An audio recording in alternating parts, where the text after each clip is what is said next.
Got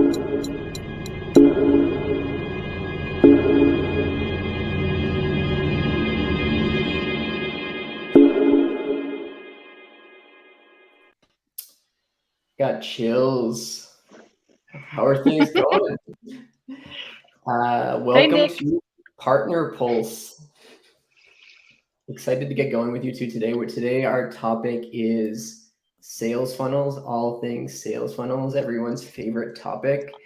I'm happy to be nerding out today with Halley and Jacob from EmberTribe. Going to get really into, well, we'll start high level, but excited to get kind of into the nitty gritty with you two today. To kick things off though, I'll just quickly introduce myself and then I'll throw it over to you two. If you could do the same, and then we'll kick off with a couple questions that I got, but also excited to answer some questions from the audience as people kind of join into the live today. So my name is Nick. I work at Clearco. I'm on the agency partnership team, which means I work closely with our brands that we work with at Clearco to connect them with our best fit agencies to help them reach kind of like the next level of growth in their life cycle as a brand. EmberTribe, the two folks that I got on the call today, are very strong partners with us on the agency side. So I'll throw it over to you, Jacob, to quickly introduce yourself, and we'll get going. Sure thing. Hi, I'm Jacob. I'm the Director of Client Services over here at EmberTribe, which means I get to see pretty much the ins and outs and the overall strategies of all of our stable of amazing clients, a lot of which are e-commerce, but not all. So I get to have a very wide lens and get to view a lot of different tests and a lot of different strategies towards success. So really lucky to be where I am and happy to be talking to you guys today. Halley, your turn. I'll throw it directly to you. Hello, I'm Halley Gray from EmberTribe. I'm super excited to be here. I'm Director of Marketing, and I cannot wait to nerd out about marketing funnels with you, Nick. This is going to be super fun, especially because Black Friday, Cyber Monday is coming up at the time of recording this. So it's a really good thing to get taken care of literally right now while we're talking. So let's get the homework started. I think we should jump right in, right? Cool. Well, I'm going to start at the very, very top and see if you guys can maybe just add some definition of what does a sales funnel mean to you folks inside of EmberTribe, and why is one important? Why should brands have a sales funnel? And then when you're thinking about a sales funnel, what are then the important kind of metrics to track throughout? So that's kind of like a triple-headed question. But I'll throw it over to you, Jacob, see if you can start to kind of unwind this for the audience. Yeah, no problem at all. I can sort of talk about it in a little bit of the way that I speak about it with clients often who are onboarding with us, right? So I start with, listen, the ads have, when I talk about like the sales funnel, I'm like, the ads have one job. That job is to get people to the landing page. So for e-commerce, that's a product page, right? So we judge that ad on its ability to get people to the landing page in a cost-effective way. So that's going to be CTR and somewhat CPC or CPM. And then the landing page has one job. That landing page's job is to get people to add to cart or to get people to sign up as a lead, right? So that's its only thing that it's supposed to do. So if people are bouncing out of that page right quick, if not very many people are taking the action, if not very many people for the volume of traffic we're sending to it are taking the action, then that landing page isn't doing its job, or product page. Last but not least, when I think about a sales funnel, I'm thinking about that checkout, which again has one job. If you're the add to cart has a job to get people to initiate checkout has a job to get people to purchase.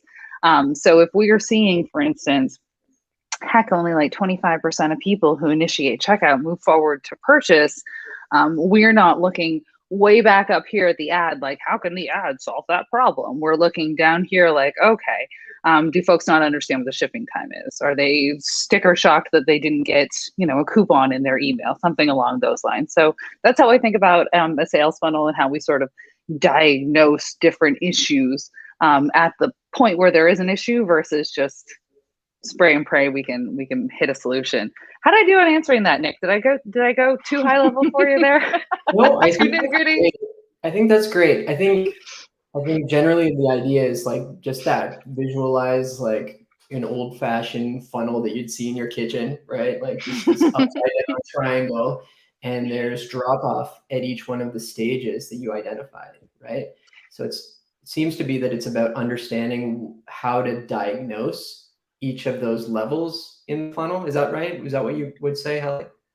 Yeah, definitely. So what I would say as well is that like a lot of people wrongly diagnose or accuse like the ads, saying we need more clever ads or we need more sophisticated bidding strategies or iOS 14 and Zuckerberg are against us. But like in a lot of cases, what happens is that people aren't looking at the holistic marketing picture, like the whole growth system, and they're not seeing how all of these things work together. And so like Jacob was saying, like if you can't convert a visitor into a buyer, that's not necessarily an ad's fault. That's a funnel fault. So it's really important to think about these things and like really get strategic about your funnel and optimizing it for better results. Okay. And then this is, yeah, I'd love to get your thoughts on like what makes a strong funnel, thinking from like the very top. Do you typically advise your clients, the brands that you work with, to send traffic to a product page like you mentioned? Like what are your thoughts on sending directly to a home page versus a product page versus a collections page versus maybe like a standalone landing page? Yeah, curious how you guys advise on that front. So I would start with probably exactly what Hallie would say as well. Test all of the above, right? So test what happens when you send to a homepage versus a product page versus a collection page. Generally, big fat generally, I find that a product page tends to perform the best out of those, but that is by no means universal.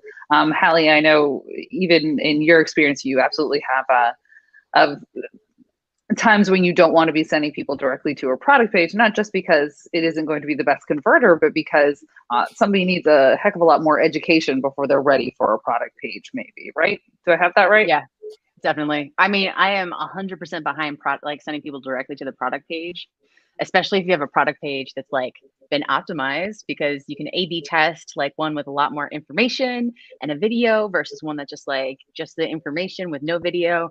There's a lot of different ways to see like how you can improve your most popular product pages. But like Jake had said, it really just comes down to testing. Like where in the funnel do they need to go? Like at the top of the funnel, they might need to go to the homepage where it has a lot more education. And then you might need to retarget them to then get them to go to a product page, and then making sure that if they abandon their cart, that they get retargeted again. So, ads can support a funnel's progress, but when you look at how you're sending traffic through and how it's dropping off, what we're really looking at is, okay, we have ads, they're going through the whole funnel. The funnel is performing at this rate. And then like Jacob was saying, there's benchmarks for performance that we want to look at in terms of, okay, well, that drop-off rate is so dramatically low that is really the biggest opportunity for growth, not necessarily just optimizing ads. And so that's how we look at it in terms of improving our clients' funnels. Cool. And when you guys are talking about like assessing the health of a funnel or understanding performance versus, landing on any one of those pages that you mentioned, what are the key metrics that you're really looking at that are like the telltale signs of whether something is performing well or something needs attention? I think we're going to just continue this pattern, Hallie, where I start and then I throw it over to you and you add supplemental stuff onto it.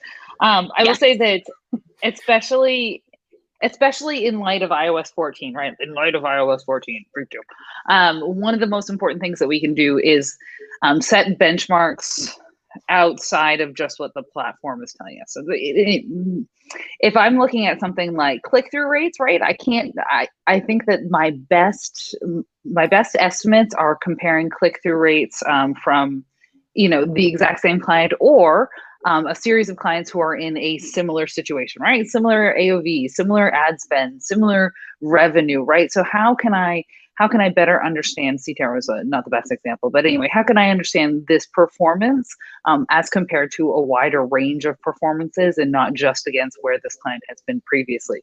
Clearco, by the way, is great for that, right? So we can have a bunch of different things that we can benchmark. So if I'm thinking like conversion rate on a product page, right? I can look at that for a client who's got an AOV of $20 and be like, okay, you should be at least 5% conversion rate. If I have an AOV of $120 on another client, that at least 5% isn't as valid. I'm seeing lots of successful stores with much lower conversion rates. It has to do with, people's willingness to pull the trigger right away on a higher average order value. So some of the ones that we look at: CTR, CPM, conversion rate, add to cart rate, add to cart to initiate checkout to purchase.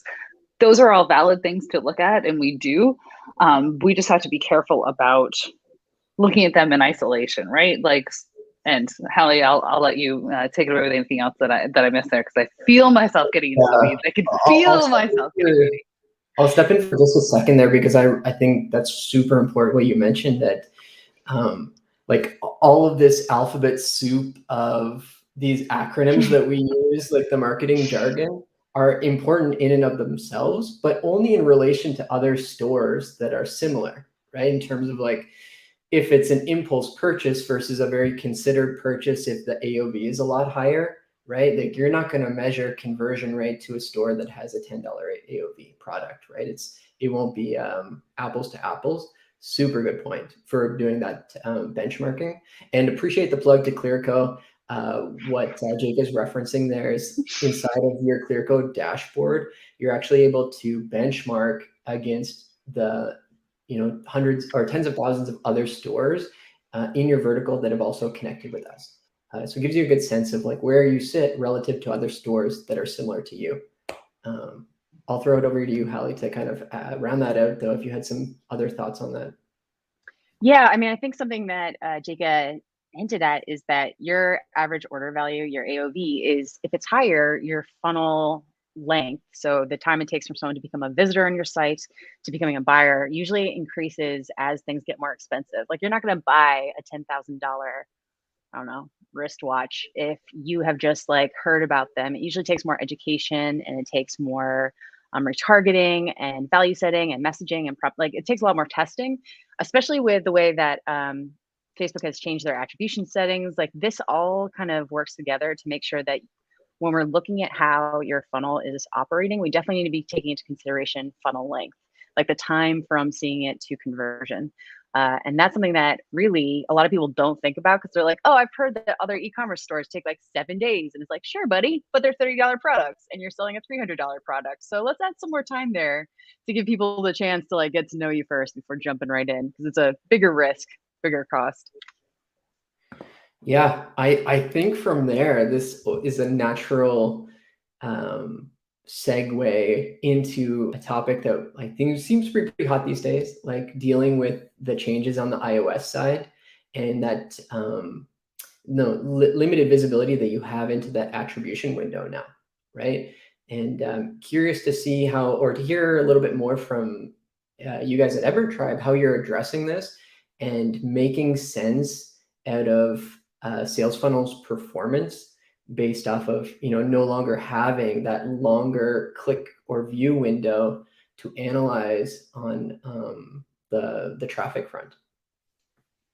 Yeah, so I can say, again, this is highly dependent on not highly dependent on client, somewhat dependent client to client. So one of the things that I would say that we're encouraging the vast majority of our clients to do is to be in as many places as possible, right? So one of the things that we know what happened is we lost attribution from the majority of iPhone users from an app, right? So we didn't lose attribution within the app though. So we can still retarget people really effectively if they engaged with an ad on Facebook or Instagram, or watched a video, or shared it, or made a comment, right? Same thing across all of the other apps, Pinterest or TikTok or Snapchat or Google Ads, wherever you want to go. Google Ads is a bad example.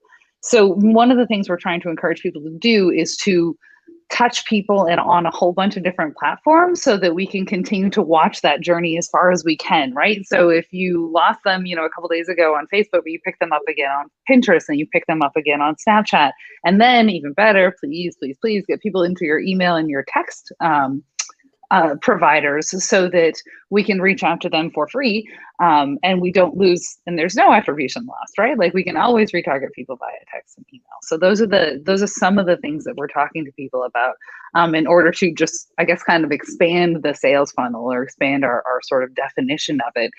It's going to be difficult to, it's always been difficult to get people to, purchase that first site, right? But where we're losing folks, both from an attribution standpoint, where we're just looking at the revenue overall as growth, like, okay, if we're spending money on ads, we see the revenue overall growing, but also where we're just losing the ability to actually touch people as reliably as we used to.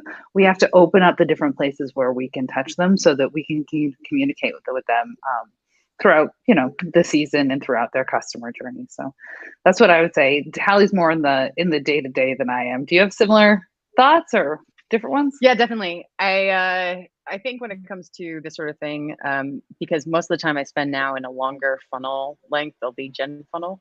But before that as well, we had a few clients that I was working on directly who had a higher AOV and higher average order value. And what I would say is there are solutions out there. My favorite is Segmetrics for helping with attribution and seeing the customer journey. That's really helpful. So Segmetrics has been able to kind of like drill down to ads and ad sets that generate sales, but outside of that 7-day window attribution for Facebook, as well as other platforms. So that's a great way to move forward if you want to. And then what I would say as well is that, like Jacob was saying, like if you can make sure that you are getting the most out of your retargeting channels, email, SMS, Messenger, all of those things, that's really helpful for, working around that and making sure that that's not impacting your business as much as it could. Cool. So I like that. Going omni-channel is like part of the solution to dealing with some of these challenges. All right, let's take a step back here. Now that everyone is, on the same page as to what a sales funnel is, you have one whether you like it or not.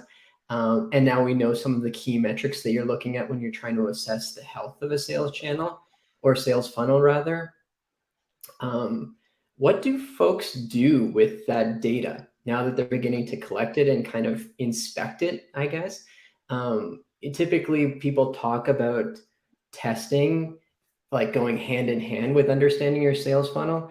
I'm curious to understand how EmberTribe approaches testing, and how do you think about it in terms of like running campaigns to an individual sales funnel, and what are some of your, let's say, favorite levers to pull on to increase performance at each one of those levels through the funnel? That's a lot of questions in one question. All right, so here we go. I'm gonna start with some levers because that was the last one. So all right. Love me a good lever. I love me a lever. Just rubbing my hands, that means good stuff is coming. All right, so if we're talking, for instance, let's talk about that very first stage in that sales funnel and that journey in ad land. Generally, the lever that we're pulling is going to be ad creative, right? Copy makes a difference, optimization makes a difference, placement makes a difference, headlines make a difference. All these things make a difference format. But generally, creative is what hits people first and what can often be the largest needle mover in terms of ads, right? So in terms of getting people who are interested in your product to the product page, gonna go with creative there. If you're on your product page and you're having a lot of trouble getting people to add to cart, we have a couple different levers we pull. I think that before you continue, does that mean your advice is typically like, let's go right to the top of the funnel and address the creative first, because that'll have downstream effects through the entire funnel? Is that typically sure, really good question, really good clarification. If that's the problem, right? If you've got 5% of people that you're targeting clicking on your ads and bringing qualified traffic to your site, then getting people interested in getting people to your site isn't the problem, right? So it wouldn't be where I'd start. If we're having trouble getting qualified traffic to the site, and by qualified, I just mean people that are apt to purchase, right? People who have bought in on an ad that is a truthful representation of what you sell, for a cost-effective price according to your budget and according to your costs, your margins, whatever, then that's if that's something that we're having trouble doing, then creative is the easiest thing to, or probably the most impactful lever to pull in order to get people, in order to get those people to the site. But if you've got really engaging ads and people are really loving it and they're coming to the site and the ad CTR isn't really a problem, then the ad creative isn't really a problem. You need to focus on what the problem actually is, like where in that funnel is that hold up happening, right? So not necessarily, I guess, is the answer to that question. If it's not the problem. Well, yeah, that's helpful. And so it's a matter of like, okay, where is the drop off happening in the funnel? And then if creative is the area of like actually getting people into the sales funnel is problematic, then address that. Curious if you have, I feel like this is a loaded question, but when you're playing with things like creative to make some of those changes, do you go directly for having like wildly different creatives to build out your split test, or is it, you know, changing some colors here and there? Like, I'm curious, like what's your philosophy around that type of thing? And I can throw it over to Halley if you'd like. Halley, I'm team wildly different. What team are you on? Definitely team wildly different. I want people, like, I want to be testing different messaging, different carousels, different creative, UGC, single images. Like in the beginning, you just want to try as many different things as possible, and whatever moves the bar forward or performs better than the others, then you can kind of iterate on it and then keep moving forward. But yeah, wildly different. I'm 100% behind that. But the other thing too could be that like you like Jacob was saying, is that when you're looking at it, you're not just blaming ads, because you know ads are only a small portion of it. Once you have enough traffic, you can figure out what the funnel drop off is. You can figure out what the funnel is performing or not. Like maybe you've been sending warm traffic, which is already like knows about your product and is really jazzed about it, which is going to change your funnel performance when you add in cold traffic of people who are like, who are you and why are you following me on Facebook? So a big challenge can be finding out like how that cold traffic performs, because you might have been using the wrong benchmark with warm traffic. And really like the places that we see the biggest drop-offs are, like Jacob said, add to carts, initiate checkout, and then purchase is where you're looking for, and then repeat purchases. So like a lot of this is done on your website and optimizing your website. A lot of it can be done in retargeting as well with your ads and your email and your SMS. And what you'll find is that when it comes to this, there are usually key factors, key levers that you can pull that will offer you the best results. Because at the end of the day, if you're optimizing your website or your checkout process or your site speed to be like, you know, a quarter of a second faster, that's going to be that's not going to be moving you forward. You know, that's not really a big impact that you can have. And so there's a certain point where when it comes to testing your funnel, you're going to have diminishing returns. So what you're trying to look for is, what are the big growth opportunities inside of your funnel? What are the big growth opportunities inside of your growth system? Because when it comes to this, like this is all working together, and, you know, specifics on how to get it, improve it are things that are really like, you know, at the end of the day, they don't seem that exciting, but it's like site speed. It's making sure your messaging matches from your ad to your landing page, making sure your products have good videos and pictures of them, making sure that it's clear how to check out and your checkout process makes sense.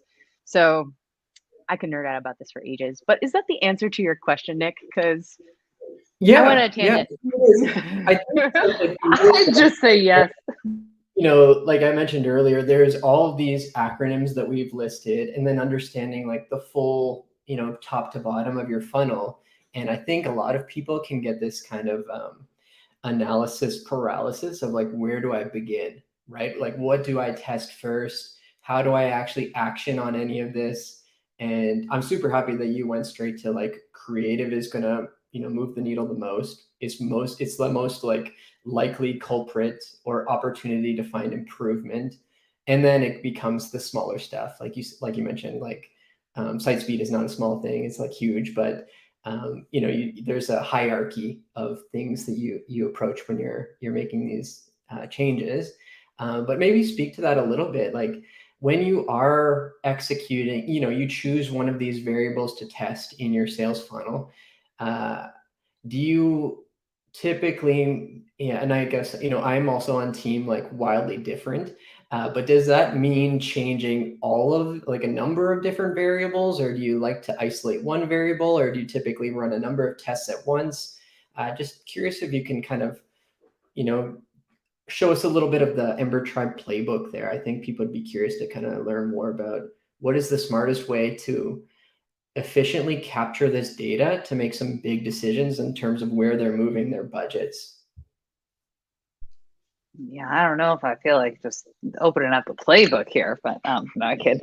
It's a fairly tried and true set of strategies. I would say, first of all, if you're new to advertising or not sure where to start, you start at the place where there's the problem, right? So start at the place where there's the most friction, right? If it takes your site a minute to load, start there. Don't run ads yet. Like just that's got to get fixed. If people can't add to cart and check out in lickety split time, like with PayPal and Affirm and whatever else they want to be able to check out with, start there. Like that's not a test, right? That's one thing that I try to make sure clients understand. Like fixing problems isn't a test. A test is people in an ad versus puppies, right? So dog. I'm very happy that you said that, because there's just some things that you shouldn't split test. Like just do them. Right. Yeah, just make those improvements. It doesn't require a split test for every single thing. 100%. I think that's a good. Let's just keep saying that. I'm gonna shut up. We do got a question from the audience, so maybe I'll throw that at you guys, and then we can kind of jump back to some other things here. But how do you guys feel generally about buying followers for your Instagram account? Is that Halley? Okay. Hallie's gonna take the tirade. Fine. I'm gonna crush some dreams. Thank you, Kai, for your question. Yeah, thank you, Kai. I'm really excited. Also, I'm going to check out your Lash Lab after this. That sounds pretty amazing. But what I would say is that this is something that's not going to move the needle forward. It is definitely like it's a vanity number. At the end of the day, it's going to be full of people who don't care. They're not interested. You can't do anything with that, really. It's just showing people that you've got followers. So what I would say is, if you're going to buy followers, take that budget and put it into ads. Put it into something that generates traffic with actual genuine people who are interested in your product. And I mean, if you're talking about Lash Lab, you're talking about people who want amazing lashes, I assume. And there's a lot of people out there like that. So think about blog posts, think about organic social media. Like, organic social media, it's a little slower, but at the end of the day, you're going to be able to get more authentic traffic coming your way, which is really what you want when you're an e-commerce owner. And also it's going to help you a lot, because you're going to be more credible if you have great content on your organic social channels and your website, than if you just try buying followers and not having that sort of investment into your like product images, your website, etc. Jake, anything to share? I'm just saying, if you have money to buy some followers, I would suggest putting it into advertising. Well, I think that'll get some more people to your site. That's generally been my experience. I 1000% agree. All right. What I was going to say here is that let's just kind of try to summarize where we are right now. We understand what a sales funnel is. We understand that there's different stages and a number of different metrics that are key to track. Understand which of are kind of like the go-to tests to implement to try to improve some of these metrics and the results that we're seeing inside of our sales funnel.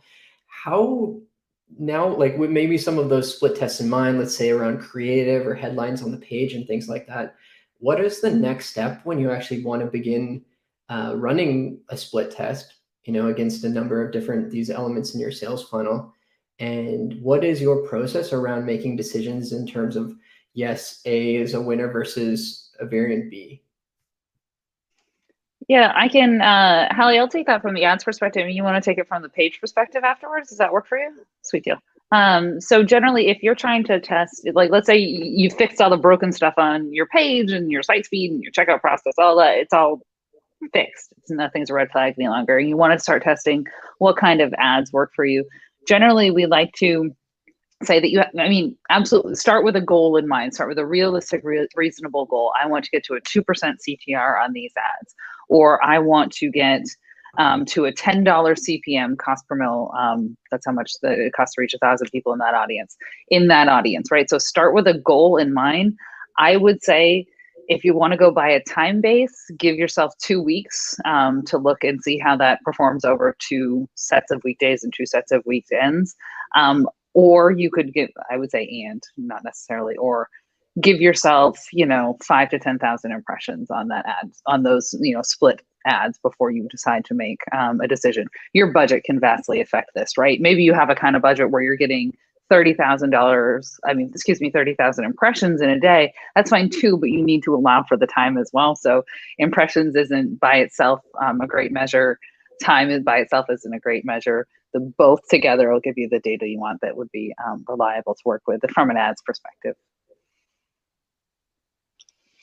Yeah, I agree. I mean, really what you're looking to do is once you've driven traffic to a page, that's when you can start to analyze its performance. But until then, you don't know. So the other thing as well is that like the source that you're sending it from could be, will vary differently. Its performance between like TikTok and Facebook and Snapchat. So thinking about things like that and how comparing them is a good thing to look at in terms of analyzing a page's performance. Site speed, always a key one. Looking at how people move through the funnel from different channel sources is a good one. But basically, you're just looking to see that if they're taking the next step to the next step of the funnel, because basically when you're optimizing a funnel, you're just trying to unblock it. Like there's like 5 dams and you're just trying to lift each dam so like you can get the water through. And like the first one, this is a really not like a very technical mechanical engineering analogy, but basically you're just trying to get that water pushed through and you want to like go one at a time. And so the next step is to see like, can you get them to the next step? Great. What's going to take it to go to the next step as well? And so really what you're looking to do is just improve the existing numbers that you have.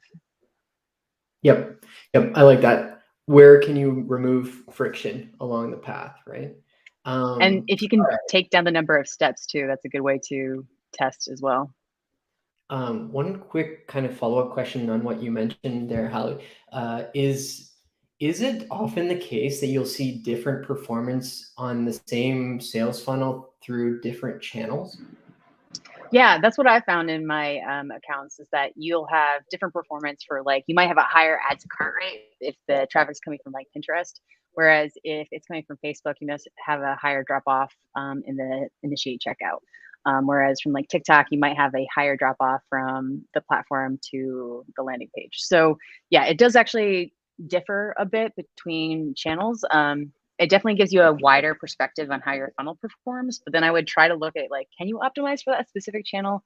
Are you getting enough traffic to actually have like meaningful insights from the specific channel to like even bother optimizing it? Because at the end of the day, you want to look for like the biggest factor to create the biggest positive change, not just tiny things all the time, because that will take up a lot of time and a lot of testing that won't get you the bigger results that you're looking for. Yep. Yeah, that's key. I guess, okay, so where are we now? So I think we've run a successful test. We were analyzing all of our metrics. We finally understand that funnel A is performing better than funnel B in our test. What now? What should the brand or the founder or the media buyer kind of do at that stage? Is it game over? Do they just like celebrate, pat themselves on the back? You are welcome to celebrate and pat yourselves on the back. Turn off the other tests that you had about the one thing that you were testing, puppies versus humans, or this kind of funnel versus this kind of funnel. Turn that bad boy off, put the winner into practice, and then hypothesize on the next test so that you can start building on better results, right? Pick the next place where there's a dam or friction, as Halley was saying, and go ahead and start, chopping away at the dam. The metaphor is going to get real messed up in a second here, but that's what we do here is we say, great, we found a winner. We're going to put some money behind it, keep it where it is, and then go try and beat it. I like that EmberTribe is in the business of chopping down dams. Like, should really spread that far and wide. Halley, you hear that? That's a good one. Yeah, I'm a really. That's okay. That's essentially what I wanted to hear. That there's another test that will backfill. There's always a test in the queue. Is that typically how you approach things, Halley? Yeah, I would say as well, like Jake is saying, you're probably going to start with ads because that's your traffic generator. Then you're going to move on to your website. Then you're going to move on to your other retargeting channels like email, SMS, Messenger. But the other thing you want to think about is offers and products, and looking at how those products work together and those offers work together, and if you can optimize an offer or a product. Because sometimes, as Jake knows, like a client will come in wanting to have a specific product being the, I don't know, the golden child. But actually, it might be like a bundle or a different product that actually moves them forward when it comes to their profit margins or the conversion rate of that product. So really having an open mind when it comes to the assumptions you have around your funnel, around your business, is really useful, because once you've tested it, you can actually find out what works, what doesn't. But if you already come in assuming certain things work without any data to back it, then it ends up skewing your results. I'm so happy you said that, because it's easy to kind of fiddle around the margins around all of these tiny little optimizations when the real problem is changing the offer, right? And like that should be kind of like top of mind when you're making a lot of these decisions around what to test next. Thank you for taking the time to kind of nerd out about all this stuff with me. This has been really fun. Thanks for having us. People have been learning lots. But if people want to learn more about EmberTribe or how to build a really good sales funnel, where should we send people? Definitely have them talk to one of our growth experts. You can book a free discovery call and we can take a look at this stuff for you. Definitely answer these questions. But at the end of the day, just come and visit us over at EmberTribe.com and nerd out with us on all of this cool stuff about digital marketing and growth systems. Cool. Are we all nerds? I think we all are nerds. Yeah. Bad news, Jacob. You're a nerd. Yeah. Dang it. The big reveal. You got to end it with a big reveal. Well, I'm proud to associate myself with nerds that chop down. What did we say earlier? Jams. Jams. Okay, cool. Gotta do it. Appreciate you focusing on partner